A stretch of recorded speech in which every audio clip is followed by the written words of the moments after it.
Chapter 248. Things seem to be looking grim as an unawakened Yuji Itadori is in a standoff with the King of Curses. Plans A, B, and C have all been cut down by the calamitous king. His sights are now set on all those involved in the raid on Sukuna. It's too early to give up hope. After all, there's always a backup plan. Enter Yuta Okotsu. Although this time a backup plan may have doomed this particular attempt from the very beginning.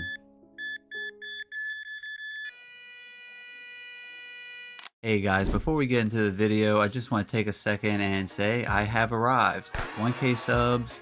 I couldn't have done it without y'all. It means a lot to me that you come and support the content I make. So, thank you and I appreciate it. Enjoy. The once cursed child now viewed as the most blessed, Yuta is a powerhouse who is loved by those around him, but he isn't so far out of reach, making it hard for others to truly understand him. That was the blight of Satoru Gojo. Now, as we already know, Yuta could not be the next honored one. Gojo was strong because of who he was, and that was someone with an overwhelming sense of self. I like to just take a minute and keep it real. I may seem like I hate Yuta, but that isn't the case. I do personally have issues with his conclusion, which caused him to slide down to number 6 on my favorite JJK character list, but I still like him a lot and I think there's a lot of good things to be taken from his character. This video is not me saying Gege should have done this with the story. I accept JJK for what it is and I've made peace with it. I just want to highlight exactly what separates Yuta from the likes of Sukuna and Gojo, which is basically this panel from 261 gives you an idea. Gojo wouldn't go into a fight thinking he is going to lose. Sure, he does say this line later in the chapter, but he is saying it more like, in the unlikely event of me losing. Gojo gave it his all and accepted the outcome. He trusted his students and fellow sorcerers to get the job done. He simply believed, and as much as people refused to accept it, Gojo received the best conclusion in Jujutsu Kaisen. Yuta, on the other hand, came up with a plan where he gets stronger after he loses by taking over Gojo's body and his abilities. He went into the battle thinking his current kit wasn't enough. He sealed his fate the very moment that plan was conceptualized. He had Gojo in thought as he talked to the group about becoming a monster. And I'd say he probably became something more akin to a Scooby-Doo monster, which is just a man with a monster mask, whereas Gojo and Sukuna are legit monsters. Yuta calls himself a monster while everyone is telling him to his face that he is a human. Gojo calls himself the honored one, whereas the narrator calls Sukuna the honored one. Sukuna truly doesn't care what anyone calls him, and those are the varying sense of self levels for the upper echelon. Jujutsu Kaisen is a harsh series where characters pay for their mistakes. Well, unless you're Yuta Okotsu, of course. He turned away from what makes him strong as Yuta Okotsu, and that pivot was a big mistake that most likely should have cost him his life, but he walked away with just a forehead scar. Now, the title indicates how Yuta could have won his initial encounter with Sukuna, and I will lay out how I do think that is possible. You may agree or disagree, but ultimately the thing to take away from this is that Yuta should have just had more faith in his bag. Even if he died here, we can't be sure what kind of state Sukuna would be in, and it could have led to an easier conclusion. I think Yuta fully manifesting Rika when he fought Sukuna with Yuji could have given them the win. Think about it a bit, he has access to all his curse techniques for 5 minutes. He can't stack them, but he can use them one after another in quick succession. He could have been weaving in and out, sticking Sukuna with cleaves, as well as use Jacob's ladder at any moment, more than once. Having faith in those skills paired with combos from Rika and Yuji may have won them the fight. One thing to note is that Hollow Wicker Basket only helps in domains. Sukuna would still have domain amplification, but if he uses that, then he can't use his curse technique. On top of the nerfs he received from the fight with Gojo, he would now have to use curse energy to block his ears as well.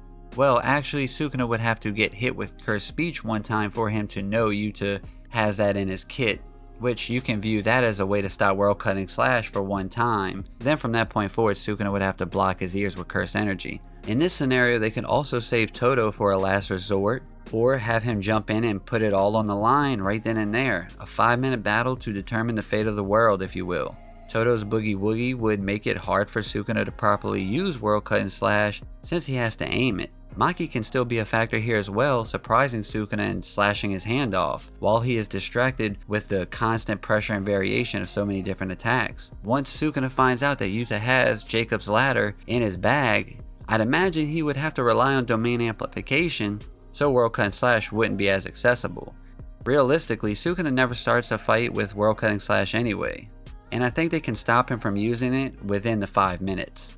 The only argument that I can think of that would make fans side with opening the domain right away, no matter the circumstances, would be that they think Sukuna wouldn't have any way to deal with a domain expansion sure hit. He wouldn't have any more anti-domain techniques aside from domain amplification. No one in the current era has seen Hollow Wicker Basket but Megumi, if I remember correctly, and Sukuna is in control of that body now, but to be fair though, Megumi had a small window of time to tell Yuji about his fight with Reggie and his usage of Hollow Wicker Basket. All that aside, Angel should also know about it and should have warned the gang against Sukuna's other ways to deal with a domain expansion. So most likely they knew Sukuna had other ways to deal with a sure hit from a domain expansion, but I mean then again we are talking about Angel. At this point in the story, with all of the nerfs that Gojo has given Sukuna, when you add that with Yuta's deep bag and the varied ways that they can use it, Yuji, who with every blow weakens his connection to Megumi and his curse energy output, Maki is still able to come in there and sneak.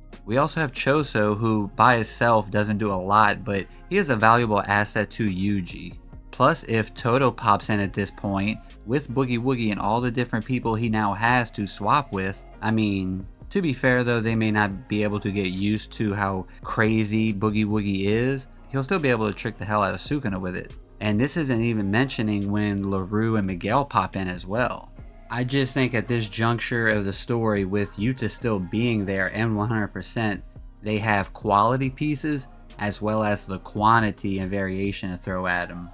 An overwhelming sense of self, no doubts, just full faith in yourself and your decisions, accepting whatever the outcome is. Yuta settled for a predetermined outcome. Choso was the price we paid, by the way. That'll do it for me. Thanks for watching, and remember to keep an eye out for the big 1K special, which the 1K special is an anime figure game show that I actually created myself, and I had a handful of friends help me tweak it and fine tune it. That will be out in 2 weeks. No Operator is going to be on it. Otaku Talks, Loud Media, and Mario Busters, they all have channels. I'll put their channels in the description below. Check them out. The game show was supposed to come out next week for sure, but with the TikTok ban happening and CapCut being a part of that, I wasn't aware of that information, so that had me back it up a week to be safe because I actually need to learn a new editing software. But finding out today, it looks like CapCut is back, so I might be able to get it for next week. I don't want to promise anything though, but it's a really fun episode. You guys are going to love it. And whenever I do actually open up memberships for my channel, I will actually use the game show to do members only content, where I do a members only anime figure game show episode like once every month and a half.